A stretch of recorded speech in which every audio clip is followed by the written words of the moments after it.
सध्या घराघरामध्ये फिल्टर असतो. यातून फिल्टर होऊन आलेलं पाणी एका साधारण मोठ्या पातेल्यामध्ये घ्यावं आणि ते गॅसवर उकळण्यासाठी ठेवावं.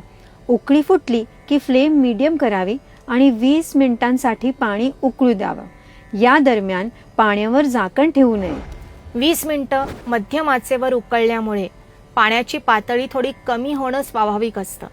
पण या प्रोसेसमध्ये पाणी पचण्यासाठी हलकं होत असतं, जे पावसाळ्यामध्ये आरोग्य रक्षणाच्या दृष्टीने अत्यावश्यक असतं.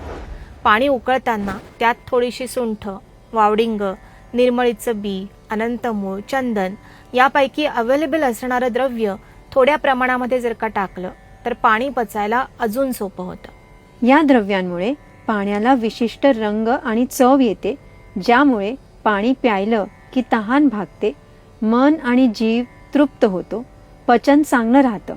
असं हे अग्निसंस्कारित जल गरम गरम प्यायलं तर वजन कमी होण्यास मदत मिळते. सूज येण्याची टेंडन्सी असणाऱ्यांसाठीही असं जल उपयुक्त असतं. चला तर, पावसाळा जवळ सुरू झाला का काय असं वातावरण सध्या आहे. तर उद्यापासून सकाळी प्यायचं पाणी 20 मिनिटांसाठी उकळून घ्यायला सुरुवात करूया आणि पावसाळा छान एन्जॉय करूया. आयुर्वेद शास्त्रातील अशाच अजूनही महत्त्वाच्या गोष्टी जाणून घ्यायच्या असतील तर पाहत रहा आरोग्यशाही लोकशाही मराठीवर.